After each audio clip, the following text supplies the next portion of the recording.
Selamat datang di channel Alur Donghua. Sebelum menonton, silahkan subscribe, biar Mimin tambah semangat update-nya. Kata-kata Mu Bingyun membuat Yun Ce terdiam cukup lama. Yun Ce, kata Mu Bingyun tiba-tiba. Tadi malam, saya berkomunikasi dengan tuanmu. Dia memberitahuku bahwa tujuanmu telah berubah, dan kamu telah kembali ke alam surga abadi untuk memenangkan pertempuran dewa yang diunggulkan. Mungkinkah kamu ingin menjadi yang pertama dalam Confederate God Battle? Yun Ce menganggukkan kepalanya. Lalu seberapa yakin kamu dalam mencapai tujuanmu? Mu Bingyun bertanya sambil menghela nafas dalam hatinya. Kemarin, saya masih sedikit percaya diri tentang hal itu. Namun, hari ini, Yun Ce menutup matanya, sambil berkata dengan nada tak berdaya. Sejujurnya, saya rasa saya tidak punya peluang. Aku tidak meremehkan kandidat dewa yang diberikan ini, tapi aku benar-benar salah memperkirakan kekuatan 4 anak dewa wilayah timur. Mu Bingyun terdiam. Luo Changsheng, meskipun kekuatan aslinya terbatas pada apa yang kita lihat tadi, tetap mustahil bagiku untuk menjadi lawannya. Hampir tidak ada harapan bagi saya untuk menang melawan Lu Lengquan yang baru saja menderita kekalahan di tangannya. Suara Yun Ce sangat tenang, dan faktanya memang seperti yang dia katakan. Dia takut dengan serangan pedang Jun Silei yang langsung mengalahkan Huo Poyun, tapi pertarungan antara Luo Changsheng dan Lu Lengquan barusan telah benar-benar memusnahkan semua kepercayaan dan harapannya. Tuan Istana Bingyun, seberapa kuat Jun Silei dan Sui Yingyue dibandingkan dengan Lu Lengquan? Yun Ce bertanya. Jauh lebih kuat. Mu Bingyun memberinya jawaban singkat dan lugas. Yun Ce tidak mengucapkan sepatah kata pun. Dia menurunkan alisnya saat dia sepertinya sedang memikirkan sesuatu. Haha, seperti yang diharapkan dari Tuan Muda Panjang Umur dari wilayah ilahi timurmu. Meskipun kami tidak sempat melihatnya menggunakan kekuatan atribut bumi, mampu menggunakan angin dan petir secara bersamaan dengan mudah sudah merupakan prestasi yang luar biasa, kata Raja Naga. Kekuatannya kemungkinan akan melebihi level alam roh ilahi, ketika dia menggunakan kekuatan penuhnya. Mungkin ada sejumlah kecil orang yang memiliki bakat luar biasa sehingga mereka dapat mengembangkan lebih dari satu jenis kekuatan yang mendalam, tapi bukan berarti orang seperti itu jarang terjadi. Namun, mereka yang bisa menggunakan lebih dari satu jenis kekuatan besar secara bersamaan adalah yang paling langka dari yang langka. Untuk dapat mengolah serta menggunakan 3 jenis kekuatan besar seperti Luo Changsheng, dalam 100.000 tahun terakhir, hanya satu orang selain dia yang mampu melakukannya di wilayah ilahi timur saya. Kaisar Langit Abadi mengangguk sambil tersenyum tipis. Tidak hanya diperlukan variasi fisik yang melekat untuk mencapai hal seperti itu, bakat dan kemampuan pemahaman yang sangat hebat juga diperlukan. Bahkan orang tua ini tidak berani memperkirakan ketinggian yang akan dia capai di masa depan. Ada Luo Changsheng di antara laki-laki, dan Sui Meiyin di antara perempuan. Mempertimbangkan bakat keduanya, wilayah ilahi timur Anda akan mengantarkan era keunggulan, kata Raja Naga sambil tersenyum. Tidak, Yang Mulia, Anda melupakan seseorang. Tiba-tiba Dewa Kaisar Sitian berkata. Bertentangan dengan semua orang yang perhatiannya tertuju pada Luo Changsheng dan mengagumi kekuatannya, sebagian besar tatapannya menyapu Yun Ce. Dia berkata dengan suara yang tidak tergesa-gesa, Primal Chaos adalah tempat yang sangat luas dan triliunan makhluk hidup ada di dalamnya, jadi tidak jarang monster muncul. Tapi, monster yang dapat menghancurkan seorang praktisi mendalam dari tahap tengah terakhir alam roh ilahi dengan kultivasi alam kesengsaraan ilahi. Cek, apalagi dalam 100.000 tahun, hanya dia sendiri yang telah melakukan hal seperti itu di sejarah jutaan tahun wilayah ilahi timurmu, kan? Oh, tidak, aku salah. Saya ingat anak laki-laki ini mengatakan bahwa dia berasal dari alam bawah, jadi dia tidak akan dianggap sebagai orang dari wilayah ilahi timur, ya. Ekspresi Kaisar Langit Surga Abadi menjadi kaku, tetapi Raja Naga tersenyum tipis sebagai tanggapan. Senyumannya mengandung misteri yang tak terduga. Sekarang kita akan menjalani pertarungan ketiga di ronde ini. Sui Meiyin dari alam cahaya mengkilap versus Meng Duanxi dari alam bintang terbang. Yunce mengangkat kepalanya sambil melamun, dan perhatiannya sekali lagi kembali ke Confederate God Stage. Ini adalah pertempuran yang sangat dipedulikan Yunce juga. Dia ingin melihat sendiri bagaimana Sui Meiyin, yang hanya berada di alam roh ilahi tingkat pertama, mampu maju melalui kompetisi sampai sekarang, dan bahkan berhasil tinggal di grup dewa yang diberikan. Sui Meiyin masih mengenakan rok panjang familiar yang gelap seperti malam, dan ada selempang berbentuk kupu-kupu yang sangat lucu diikatkan di pinggangnya yang sangat halus dan ramping. Dia berdiri di Confederate God Stage, namun keberadaannya tidak sesuai dengan suasana panggung. Terutama lehernya yang indah agak miring, lesung pipit yang terlihat samar-samar dan senyuman indahnya yang terlihat manis dan menawan. Selain itu, dia juga secara tidak sadar memancarkan aura menyihir yang seharusnya tidak dimiliki oleh orang seusianya. Dia tidak menunjukkan sedikit pun rasa gugup yang seharusnya dirasakan seseorang sebelum bertempur, dan bahkan ada banyak anak muda yang menatapnya dengan bodoh. Di sisi lain, Meng Duanxi, yang memiliki keunggulan mutlak dalam hal kekuatan, memiliki ekspresi serius di wajahnya. Begitu dia naik ke atas panggung, cahaya pedang melintas di depannya di sisinya, dan di bawah pengaruh auranya yang dalam, bila pedangnya perlahan berfluktuasi seperti aliran air, saat kekuatan menakjubkan dihasilkan darinya, dia mulai. Yang Mulia Ku Hui mengangkat alisnya. Kakak, saya meminta bimbingan.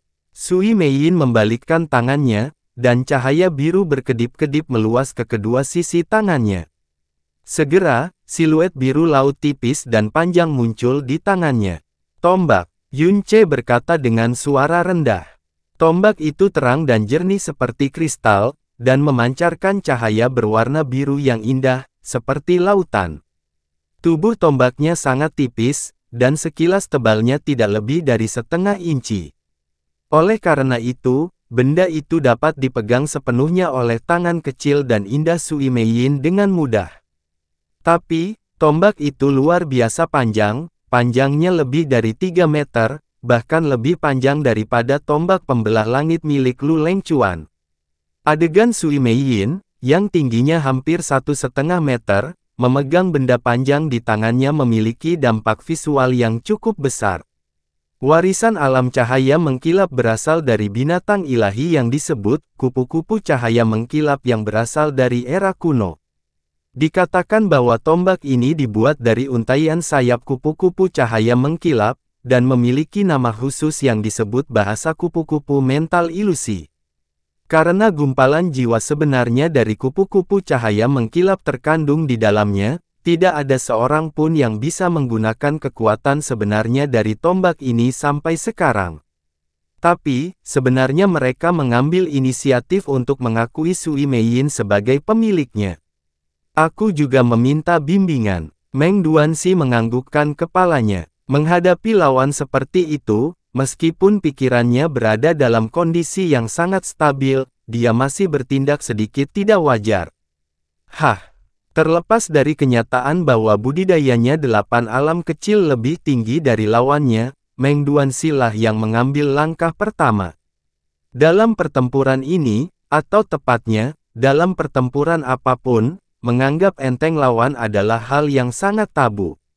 Angin kencang bersiul melalui panggung dewa yang diberikan, dan angin yang dihasilkan oleh aura pedangnya langsung menutup semua rute pelarian di sekitar Sui Meiyin, seperti hujan lebat yang tiba-tiba mulai turun.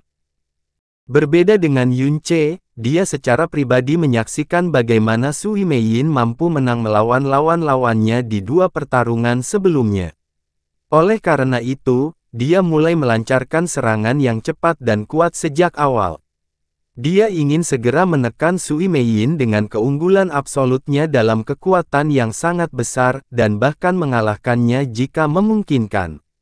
Ini juga merupakan strategi yang paling tepat melawan seseorang seperti Sui Meiyin, karena pengembangan kekuatannya yang mendalam memang merupakan titik terlemahnya. Jika dia menghadapi lawannya secara langsung, dia akan segera dikalahkan oleh Meng Duanxi. Sui Meiyin tampak sedikit tegang ketika ekspresi sedikit bingung muncul di wajahnya. Cahaya biru menyala di tubuhnya, setelah itu dia ditemukan terbang di udara dengan anggun. Illusory Mental Butterfly Language juga bergerak mengikuti tubuh mungilnya dan berayun ke depan di depannya, membentuk formasi berukuran kecil yang bersinar dengan cahaya biru yang indah. Saat badai yang ditimbulkan oleh aura pedang Meng Duanxi bertiup melintasi langit dan menyapu ke bawah, badai tersebut meninggalkan bekas hitam yang tak terhitung jumlahnya di belakangnya. Namun sosok Sui Meiyin yang menjadi sasaran penyerangan perlahan menghilang di tengah badai. Di langit di belakang Meng Duanxi, sosok Sui Meiyin tampak seperti kupu-kupu roh. Ada formasi mendalam yang bersinar dengan cahaya biru di punggungnya seperti yang sebelumnya. Keterampilan gerakan yang luar biasa. Yun Ce tidak bisa menahan diri untuk tidak berseru kagum. Dia telah berpindah dari satu tempat ke tempat lain secara instan seolah-olah dia telah berteleportasi, tetapi keterampilan yang dia jalankan bahkan lebih cepat daripada merobek ruang terbuka untuk berteleportasi, dan memiliki aspek ilusi juga. Tampaknya, bahkan kekuatan mendalam dari alam roh ilahi masih jauh dari cukup untuk merobek ruang alam dewa. Itu adalah tarian kupu-kupu ilusi. Mu Bingyun menjelaskan, mirip dengan Moon Splitting Cascade di alam Snow Song kita, ini adalah keterampilan gerakan yang sangat sulit untuk dipraktikkan dengan sukses. Suaranya berhenti sejenak, sebelum dia menambahkan, setidaknya, Sui Yingyue belum berhasil menyempurnakannya. Yun Ce terdiam, Meng Duanxi berbalik dalam sekejap, dan pada saat yang sama, Sui Meiyin berjalan di langit sambil dengan ringan mengayunkan tombak tipisnya. Gumpalan cahaya biru samar tumpah ke bawah, setelah itu langsung berubah menjadi tirai air besar saat jatuh ke Meng Duanxi.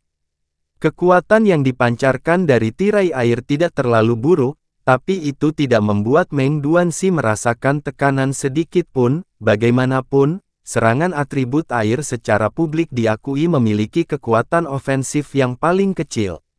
Selain itu adalah serangan dari seorang gadis kecil yang kekuatannya lebih rendah darinya di 8 alam.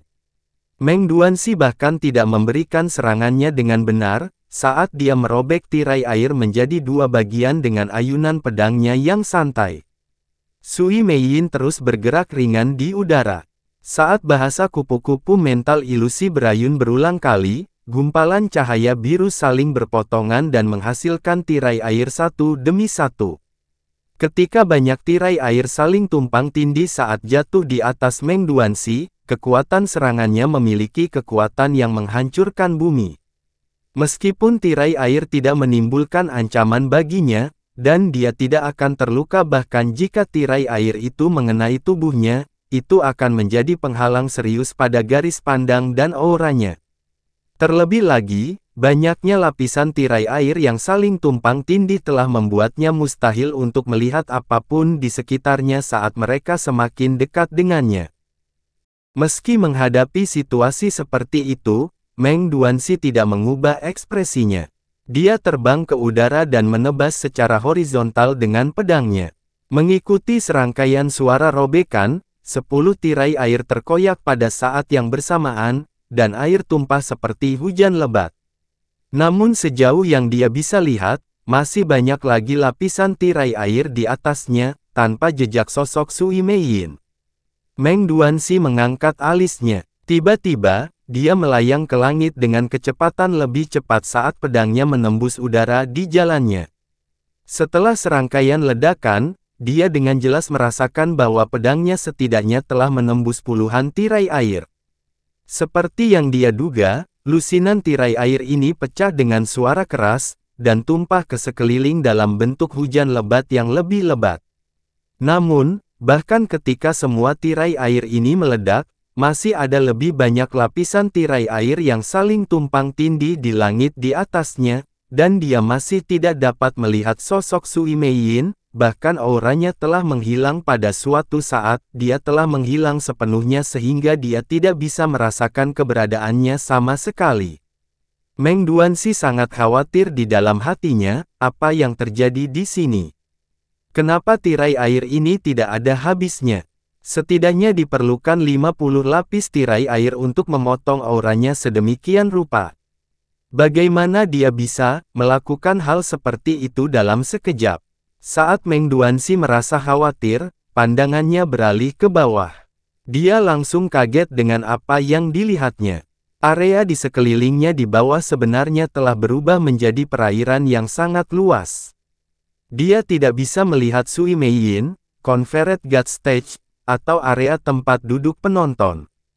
Gelombang air bergulung-gulung di bawah kakinya dan puluhan lapisan tirai air muncul di langit di atasnya.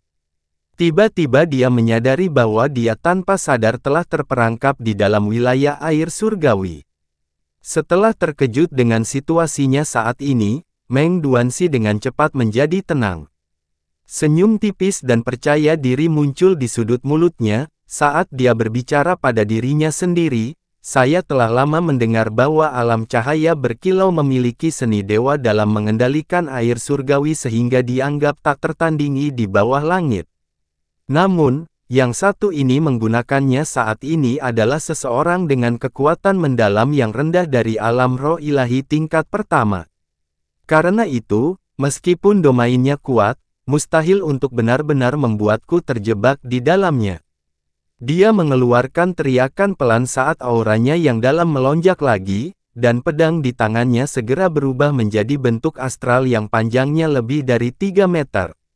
Sosoknya bersinar saat dia bergegas ke area perairan di depan, dan hanya dengan ayunan pedangnya melepaskan 9 garis cahaya pedang. Boom! Segera, wilayah perairan itu pecah dengan dahsyat seolah-olah petir telah menyebabkan air di sekitarnya menyembur deras seperti ombak yang mengamuk. Gelombang besar melonjak satu demi satu dengan ganas, tetapi kemudian musnah seluruhnya dalam sekejap. Bibir Meng Duanxi memperlihatkan senyuman tipis, namun ekspresi wajahnya menjadi kaku seketika, itu karena ada wilayah perairan lain setelah yang dia hancurkan, dan serangan pedangnya tidak mampu membelah wilayah air surgawi, salah satu. Pada saat inilah domain air surgawi akhirnya mengeluarkan kekuatan penuhnya. 10.000 gelombang melonjak ke depan seketika, dan menyapu Meng Duanxi seperti naga terbang marah yang tak terhitung jumlahnya. Meng Duanxi mendengus. Pedangnya terbang dalam gerakan setengah lingkaran seperti pelangi dan memusnahkan amukan seperti naga laut sebelum mereka bisa mendekatinya. Tak terlihat olehnya, sensasi menyenangkan menegur dengan marah di lautan melonjak dalam hatinya. Dia merasakan wilayah air surgawi mulai bergetar.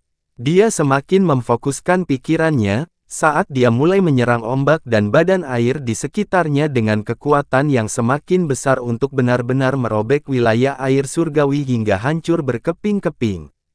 Getaran dunia di sekelilingnya menjadi semakin hebat, dan terbukti bahwa domain air surgawi berada di ambang kehancuran. Beberapa saat kemudian, semua tirai air dan ombak yang mengepul akhirnya menghilang, dan kemudian, di dalam sekejap, mereka menghilang tanpa jejak. Tempat di depan mata Meng Duanxi tiba-tiba menjadi jelas, saat dia mendengar suara yang mulia Kuhui yang memekakkan telinga. Meng Duanxi telah meninggalkan Conferred God Stage, dan akibatnya, jatuh ke dalam grup pecundang. Dia akan berpartisipasi dalam putaran keempat grup pecundang besok. Sui Meiyin menang. Dia akan memasuki putaran ketiga grup dewa yang diberikan. Meng Duanxi berdiri di tempat dengan ekspresi kosong. Dia tetap linglung untuk waktu yang lama sebelum dia perlahan berbalik. Dia saat ini berada tinggi di langit, dan itu adalah area tempat duduk penonton yang luas di bawah kakinya. Dia sudah berada 150 km jauhnya dari area Conferred God Stage, yang cukup jauh dari tempat dia seharusnya berada. Tidak ada pedang yang dipegang di tangannya, karena pedang itu sebenarnya tergeletak dengan tenang di tengah panggung dewa yang diberikan. Tidak jauh dari pedang kesayangannya, Sui Meiyin berdiri anggun dengan senyuman tipis manis di wajahnya. Meng Duanxi berada dalam kondisi linglung, seolah-olah dia masih terjebak di dalam ilusi dan tidak dapat bangun dalam waktu dekat. Bagi Meng Duanxi, meskipun dia terjebak di dalam wilayah air surgawi khusus dari alam cahaya berkilau, dia tidak kehilangan ketenangannya dan telah sepenuhnya menghancurkan wilayah air surgawi yang sangat terkenal itu dengan kekuatan absolutnya.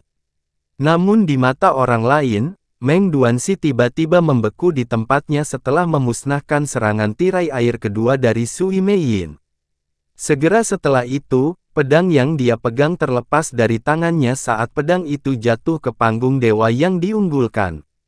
Kemudian, seolah-olah dia dirasuki setan, dia mulai bergerak di udara sambil melambaikan tangannya dengan cara yang tidak teratur, tapi matanya hanya menatap ke depan dengan tatapan kosong seolah-olah dia kekurangan mental, dan mereka kehilangan fokus.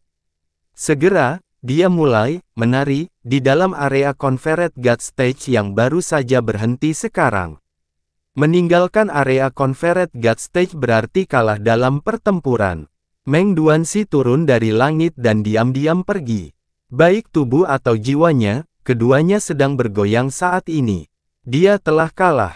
Dia telah kalah dari Sui Meiyin yang hanya berada di alam roh ilahi tingkat pertama. Dia bahkan tidak tahu bagaimana tepatnya dia kalah dalam pertarungan. Sui Meiyin memiliki kekuatan mental yang sangat menakutkan, yang dapat mengendalikan pikiran orang lain. Dia secara alami sangat menyadari hal ini, dan juga telah membuat persiapan yang cukup untuk menghadapinya. Tapi, dia bahkan tidak merasakan pikirannya diserang oleh kekuatan mentalnya selama ini. Dia tidak tahu kapan pikirannya dikendalikan olehnya. Pertempuran ketiga Conferred Gods Group berakhir sedemikian rupa. Meng Duanxi dari alam roh ilahi tingkat ke-9 kalah dari Sui Meiyin dari alam roh ilahi tingkat pertama. Mengingat kekuatannya saja, mustahil bagi Sui Meiyin untuk menjadi lawan Meng Duanxi. Namun, dia memiliki kekuatan mental yang sangat menakutkan, yang benar-benar menghancurkan lawan dengan kekuatan yang sangat besar sehingga dia awalnya tidak memiliki peluang untuk melampauinya. Apakah kamu sudah memahami kekuatannya sekarang? Mu Bingyun bertanya. Ini merupakan hal yang belum pernah terjadi sebelumnya bagi seorang praktisi realem roh ilahi berusia 15 tahun untuk ada, tetapi pada saat yang sama, dia juga memiliki jiwa varian dan kekuatan mental yang begitu kuat sehingga sama sekali tidak sesuai dengan akal sehat. Meskipun dia tidak dapat dengan sempurna menumbuhkan 3 jenis kekuatan mendalam seperti yang telah dicapai Luo Changsheng dengan mengolah kekuatan mendalam atribut angin, petir, dan bumi, jika dia seumuran dengannya, kekuatan keseluruhannya kemungkinan akan cukup untuk menghancurkan seseorang sekuat dia, sebagai Luo Changsheng, di panggung dewa yang diberikan ini. Yun Ce menganggukkan kepalanya, tapi tidak mengatakan apa-apa. Di pertarungan keempat, Su Yingyue bertarung melawan Chao Feng. Tidak ada ketegangan mengenai hasilnya, dia dengan mudah memperoleh kemenangan seperti yang diharapkan. 4 pertarungan grup dewa yang diunggulkan yang dijadwalkan untuk hari ini telah berakhir, namun penonton yang menyaksikan pertarungan tersebut masih sangat terkejut olehnya.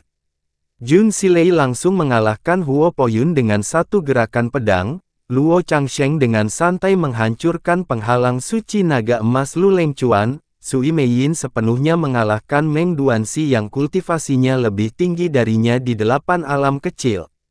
Tak satu pun dari pertempuran ini yang gagal membuat semua praktisi yang mendalam wilayah ilahi timur gemetar karena sangat terkejut.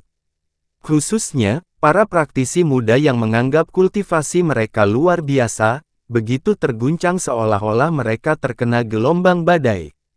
Setelah beberapa saat perbaikan dan pemeliharaan, tibalah waktunya pertempuran sengit grup pecundang dimulai. Dalam 4 pertempuran grup pecundang berikutnya, 4 orang dari 16 teratas akan dikalahkan, dan perjalanan mereka dalam pertempuran dewa yang diberikan akan terhenti. Sekarang kita akan mengadakan pertarungan pertama grup pecundang. Yunce dari alam Song Salju versus Wu Guike dari alam bela diri ilahi. Pertempuran ini juga menarik perhatian banyak orang di wilayah ilahi timur. Tapi alasan hal itu menjadi fokus perhatian mereka sama sekali bukan karena Wu Guike yang sangat terkenal, tapi lawannya, Yunce. Tidak diragukan lagi merupakan keajaiban bagi Sui Meiyin untuk mengalahkan Meng Duanxi yang 8 alam kecil lebih tinggi darinya dalam kultivasi. Tapi, tidak ada keraguan sedikit pun bahwa adegan yang paling mengejutkan dan paling sulit dipercaya dari Conferred God Battle sejauh ini adalah Yunce memperoleh kemenangan telak melawan Luo Chang'an pada hari sebelumnya. Keberaniannya untuk sama sekali tidak takut pada alam Ifes suci, metode balas dendamnya yang bisa disebut kejam, dan melampaui perbedaan besar dalam kekuatan besar, yang sama besarnya dengan alam besar, menunjukkan kekuatannya yang aneh, itu bertentangan dengan akal sehat mereka. Mereka semua sangat menantikan untuk melihat apakah kesuksesannya hanya berumur pendek dan hanya mungkin terjadi karena suatu alasan, atau apakah dia akan terus menciptakan keajaiban lain yang seharusnya tidak mungkin terjadi secara normal. Wu Guike sudah berdiri di Conferred God Stage. Dia tampak memiliki sikap yang tinggi, tapi ada sedikit ekspresi tidak senang di wajahnya. Tidak ada orang yang bisa memahami kebenciannya pada Yunce, yang 10 juta kali lebih kuat dari kebencian Jun Silei. Jun Silei merasa benci padanya karena dihina karena harus berlutut di depannya. Di sisi lain, akan sulit bagi Wu Guike untuk melampiaskan kebencian di hatinya, bahkan jika dia secara pribadi memotong Yunce menjadi ratusan atau ribuan keping. Namun, Yunce masih memiliki bukti 2 kesalahan terbesar dalam hidupnya. Setiap kali dia memikirkan hal ini, dia akan merasa sangat tercekik oleh penghinaan sehingga hati dan hatinya hampir meledak. Pergilah sekarang, pastikan untuk berhati-hati. Seni mendalam yang dikembangkan oleh alam bela diri suci memiliki sifat yang sangat keras dan ganas, jadi manfaatkan aliran pembelah bulan sebanyak mungkin untuk menghindari konfrontasi frontal, Mu Bingyun memperingatkan. Yunce menganggukkan kepalanya, dan mendarat di Conferred God Stage dalam satu ikatan. Sudut alis Wu Guike tampak berkedut seketika saat dia melihat Yunce. Yunce selalu bukan siapa-siapa di matanya, tidak, dia bahkan tidak bisa dianggap bukan siapa-siapa menurut pendapatnya. Dia hanyalah sampah yang melakukan kecurangan dengan menggunakan cara curang untuk memaksanya melakukan perintahnya. Dia tidak ingin melirik orang menyebalkan itu lagi, meskipun dia punya kotoran. Tapi sekarang, dia benar-benar menjadi lawannya di Conferred God Battle. Mulai, Yang Mulia Ku Hui memerintahkan dengan suara dingin. Tuan Muda Wu yang hebat, kita benar-benar ditakdirkan, ya, kata Yunce dengan suara moderat. Kamu tidak pantas menjadi lawanku. Wu Guike sedikit menggertakkan giginya. Yunce tertawa pelan, saat cahaya suram melintas di matanya. Bang! Ledakan aura badai yang tak terbayangkan meletus dari Yunce secara tiba-tiba, saat dia segera mengaktifkan kondisi Rumbling Heaven. Kekuatan auranya langsung melonjak dengan kecepatan yang sangat cepat. Saat dia melambaikan tangannya, Heaven's Meeting Sword muncul di tangannya, dan energi dalam yang memancar dari tubuhnya dengan cepat berubah warna menjadi merah samar, seolah-olah dia diwarnai dengan darah. Mungkin, karena dia terstimulasi saat menyaksikan kekuatan Jun Silei, Lu Lengquan, dan Sui Yingyue, dan ingin segera melepaskan kekuatannya sehingga dia memilih untuk segera berada dalam kondisi terkuatnya. Di area tempat duduk penonton, wajah semua orang terlihat terkejut. Perubahan yang mengguncang bumi dalam auranya yang dalam waktu yang sangat singkat membuat mereka semua hampir secara tidak sadar berpikir bahwa ada yang salah dengan indera roh mereka. Berdiri di depan Yunce, Wu Guike dengan jelas bergoyang sesaat ketika tubuhnya terkena gelombang energi seperti topan yang dipancarkan dari Yunce, yang membuatnya merasakan kejutan besar di hatinya. Dia benar-benar merasa tercekik, dan sangat tercekik. Bagaimana ini mungkin? Ketika dia merasa khawatir, sosok Yun Ce tiba-tiba melintas, dan cahaya pedang berwarna merah terang tiba-tiba melesat ke arahnya. Wu Guike awalnya tidak berencana menggunakan senjatanya, tetapi saat ini sebuah tombak berat muncul di tangannya. Matanya berubah suram saat auranya yang dalam meletus seperti gunung berapi. Bang! Suara yang sangat besar bergema seolah-olah sebuah balon besar telah meledak, dan seluruh udara di area sekitar beberapa kilometer terkuras seketika. Pedang dan tombak telah saling bentrok dan kedua senjata itu menemui jalan buntu di udara. Pergantian peristiwa seperti itu mengejutkan semua orang yang hadir, dan Wu Guike bahkan melebarkan matanya tak percaya. Alam bela diri ilahi selalu meremehkan penggunaan kekuatan unsur, dan sebaliknya berfokus pada pengembangan bentuk kekuatan mendalam yang paling sederhana dan paling murni. Kemampuan bertahan dari kekuatan yang begitu besar akan kebal terhadap serangan, dan kekuatan ofensifnya sangat mendominasi. Setiap kali seorang praktisi dengan kekuatan yang begitu besar melancarkan serangan, itu akan memiliki sifat yang sangat keras dan ganas. Oleh karena itu, satu hal yang harus dihindari dengan cara apapun saat bertarung dengan seseorang dari alam bela diri ilahi adalah menghadapi mereka secara langsung. Mu Bingyun juga telah memperingatkan Yun Ce tentang hal itu. Namun, ketika Yun Ce dan Wu Guike bertukar pukulan untuk pertama kalinya dalam pertempuran ini, mereka bentrok secara langsung, dan Yun Ce juga yang mengambil inisiatif untuk menyerang. Ketika semua orang berpikir bahwa Yun Ce melakukan hal seperti itu tidak ada bedanya dengan mendekati kematian, hasil dari bentrokan tersebut ternyata adalah sesuatu yang sangat tidak terduga sehingga mereka semua tercengang. Mereka berdua tetap berada dalam kebuntuan untuk waktu yang singkat di tengah panggung dewa yang diberikan, dan yang mengejutkan, tidak ada yang tahu siapa yang lebih unggul. Dengan kata lain, Yun Ce benar-benar bisa sepenuhnya menahan kekuatan mendalam Wu Guike yang keras dan ganas, memenangkan konfrontasi langsung. Wu Guike jauh lebih terkejut dari siapapun.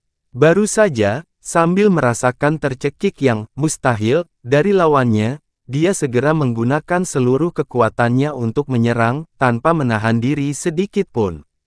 Dia berpikir gerakannya ini pasti akan cukup untuk memberikan pukulan terakhir pada Yun Ce, tapi dia tidak pernah berharap dia mampu memblokirnya sepenuhnya, dan bahkan tidak mundur setengah langkah saat melakukannya. Terlebih lagi, serangan balik yang sangat besar dari kekuatannya sendiri menyentak organ internalnya untuk sesaat. Tapi, ini hanyalah serangan pedangnya yang pertama. Ekspresi Yun Ce tidak berubah sedikit pun saat dia tiba-tiba meluncurkan serangan pedangnya yang kedua.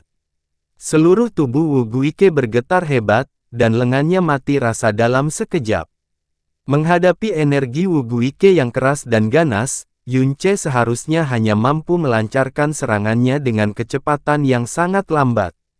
Tapi dia telah dianugerahi vena ilahi hati Buddha oleh Mu Suanyin sendiri, sehingga dia mampu menyalurkan dan mengedarkan energinya yang dalam dengan kecepatan yang sangat cepat. Wu Guike masih belum sempat bernapas ketika melihat Yun Ce melancarkan serangan pedang ketiganya. Kekuatan di balik serangan ini tidak sedikit pun lebih lemah dari dua serangan sebelumnya. Murid Wu Guike tiba-tiba menyusut. Bom-bom! Tombak berat di tangan Wu Guike, yang beratnya setidaknya 10 juta kilogram, dihantam begitu keras hingga membengkok menjadi bentuk bulan sabit, membuat wajah Wu Guike pucat. Dia membengkokkan bagian atas tubuhnya ke belakang untuk mengimbangi kekuatan serangan, tapi tiba-tiba meluncur mundur 1 kilometer jauhnya dalam sekejap, sebelum tubuhnya akhirnya berhenti. Tubuhnya sedikit bergoyang ketika 3 aliran darah mengalir dari sudut mulut dan lubang hidungnya. Wu Sanzun, Raja Alam Bela Diri Ilahi, tiba-tiba berdiri dengan wajah penuh keterkejutan. Di area tempat duduk penonton, banyak orang yang membuka mulut lebar-lebar, dan lupa menutupnya dalam waktu lama. Tapi saat ini, Yun Ce sudah meluncurkan serangan pedang keempatnya. Terlepas dari kenyataan bahwa ada penghalang energi antara kontestan dan penonton, mereka masih bisa dengan jelas merasakan kekuatan tak terbatas dari serangan pedangnya yang memiliki kekuatan sebesar lautan yang terbalik, jika mereka tidak menyaksikan semua ini dengan mata kepala sendiri. Mustahil bagi mereka untuk percaya bahwa seorang praktisi muda yang mendalam dengan kultivasi hanya di alam kesengsaraan ilahi tingkat 8 dapat memiliki kekuatan yang luar biasa, tidak peduli apa yang dikatakan orang. Wu Guike mengangkat kepalanya. Dia tiba-tiba mengertakkan giginya saat ledakan aura melonjak dari tubuhnya, dan menghasilkan hukum darurat militer yang aneh. Domain langit yang membatasi bela diri. Raungan rendah Wu Guike, aura di atas panggung dewa yang diberikan tiba-tiba berubah. Gerakan Yunce terhenti di udara, dan dia merasa seolah-olah dia telah jatuh ke dalam rawa yang kental. Bidang aura yang sangat mendominasi dengan keras menekan tubuh dan kekuatannya yang dalam, menyebabkan auranya anjlok dan dikurung di penjara. Oh tidak, Mu Bingyun berteriak dengan suara rendah. Wu Guike menarik napas berat saat senyuman bengkok dan menyeramkan muncul di wajahnya. Sambil memegang tombak beratnya secara horizontal, dia langsung menyerang ke depan untuk menusuk Yunce. Yunce memiliki tatapan dingin saat ini. Di bawah pengaruh Martial Confining Sky Domain, gerakannya jelas menjadi jauh lebih lambat, namun Heaven's Meeting Sword miliknya tiba-tiba bersinar dengan cahaya biru yang mencolok. Di tengah nada-nada yang sangat terkonsentrasi namun terdengar sangat menyenangkan, cahaya biru yang menarik perhatian menyebar dengan sangat cepat, dan memenuhi setiap sudut domain langit pembatas bela diri dalam sekejap mata. Domain penindasan yang awalnya tidak berwarna kini berubah menjadi warna biru es yang dalam. Detik berikutnya, seolah-olah sebuah bintang telah pecah, pecahan domain biru es memenuhi seluruh langit, yang secara alami berarti bahwa domain langit pengurungan bela diri telah hancur total. Karena domain tersebut dikaitkan dengan aura tubuhnya, semakin parah kerusakan yang diterimanya, semakin besar pula serangan balik yang harus dia derita. Wu Guike bergegas ke arah Yunce dengan seluruh kekuatannya terfokus pada serangan berikutnya. Ketika tubuhnya bergetar hebat seolah-olah dia telah terkena sesuatu yang hebat, dan semua energi besar yang dia kumpulkan untuk serangannya tersebar dalam waktu singkat. Darah mengucur dari mulutnya saat badai menerjangnya dengan kejam. Ketika pedang Yunce menghantam tubuhnya dengan kuat, tulang rusuk kanan Wu Guike segera ambruk dan dia terlempar dengan kejam. Tubuhnya terbang 10 km ke belakang sebelum jatuh ke tanah dan meluncur beberapa kilometer di sepanjang tanah. Area tempat duduk penonton menjadi begitu sunyi hingga suara pin yang jatuh ke tanah pun terdengar jelas. Wu Guike berbalik, saat darah mengalir keluar dari mulutnya. Di langit di atasnya, kekuatan mimpi buruk itu semakin mendekat sekali lagi, seolah-olah kekuatan itu tidak ingin memberinya kesempatan bahkan untuk bernapas. Seluruh kerangka Wu Guike mengeluarkan suara keras saat energi yang sangat besar melonjak darinya lagi. Dia mengangkat tombaknya yang berat untuk menghadapi serangan lawannya. Ketika pedang dan tombak berbenturan sekali lagi, urat di mata Wu Guike menjadi terlihat jelas karena dampak yang dialami tubuhnya. Dia nyaris tidak bisa menahan serangan itu, tetapi guncangan yang ditimbulkan dari bentrokan itu menyebabkan sejumlah besar darah mengalir keluar dari 7 lubang di kepalanya pada saat yang bersamaan. Setelah serangan pedang kedua, lengan Wu Guike kehilangan sensasi. Pembuluh darah biru muncul di sekujur tubuhnya saat tombak berat itu terlepas dari tangannya dan terbang menjauh. Setelah serangan pedang ketiga, kekuatan terakhir yang melindungi tubuh Wu Guike hancur berkeping-keping seperti cangkang telur yang pecah. Tubuhnya terbang menjauh, menyerupai sepotong daging lembek saat menabrak tepi penghalang dewa yang diberikan. Panduan, seluruh tubuh Wu Guike bergerak-gerak saat dia berusaha mengangkat tangannya. Pupil matanya terus menyusut ketakutan seolah-olah dia baru saja mengalami pengalaman mimpi buruk yang paling tidak masuk akal. Namun, setelah beberapa saat berjuang, lengannya akhirnya terjatuh dan tidak bergerak lagi. Indra spiritual yang mulia Ku Hui menyapu Wu Guike. Dadanya tampak naik turun, sebelum dia membuat pengumuman, Wu Guike telah pingsan, dan tidak lagi menjadi bagian dari Confederate God Battle. Yun Ce menang. Dia akan berpartisipasi dalam putaran keempat grup pecundang besok. Yang mulia Ku Hui telah mengumumkan hasilnya, tetapi tidak ada sorakan atau keributan yang terdengar dari penonton. Sebaliknya, semua orang tetap diam untuk waktu yang lama. Semua orang dari alam Song Salju, baik itu para tetua atau para murid, bola matanya melotot karena terkejut, sementara orang-orang dari alam bela diri suci hanya bisa menatap kosong ke depan untuk waktu yang lama. Masing-masing realem King Agung mau tidak mau mengungkapkan keterkejutan di mata mereka juga. Jun Silei mengangkat alisnya yang seperti pedang ke samping, Sui Yingyue berada dalam kondisi sedikit linglung, Sui Meiyin meletakkan tangannya di bibir lembutnya saat cahaya berulang kali muncul di matanya yang indah, dan bahkan Luo Changsheng juga menatap Yun Ce untuk waktu yang lama. Wu Guike adalah orang yang disukai surga di alam roh ilahi tingkat 8. Di sisi lain, Yun Ce hanya berada di tingkat ke-8 dari alam kesengsaraan ilahi. Ada perbedaan besar antara kekuatan mereka. Yun Ce mengalahkan Luo Chang'an secara menyeluruh pada hari sebelumnya telah membuat semua orang penasaran dan berharap untuk pertarungan berikutnya. Selama pertempuran ini, mereka menantikan keajaiban serupa terjadi lagi di suatu tempat jauh di dalam hati mereka, namun pemikiran seperti itu pada akhirnya hanya menjadi milik pikiran bawah sadar mereka. Pada dasarnya tidak ada orang yang benar-benar percaya bahwa dia bisa menang melawan Wu Guike. Itu karena Wu Guike tidak seperti Luo Chang'an. Kemenangan Yun Ce atas Luo Chang'an sudah cukup untuk mengejutkan wilayah ilahi timur. Adapun melampaui seseorang yang tingkat kultivasinya lebih tinggi, itu adalah sesuatu yang belum pernah terjadi dalam sejarah alam dewa, dan kemungkinan hal itu terjadi di dunia nyata juga mustahil. Bahkan Sui Meiyin tidak akan mampu mencapai hal seperti itu. Selain itu, dia mengandalkan kekuatan jiwanya, bukan kekuatan yang mendalam. Tetapi, Yun Ce tidak hanya menang melawan lawannya, dia hanya menggunakan 7 serangan pedang untuk meraih kemenangan.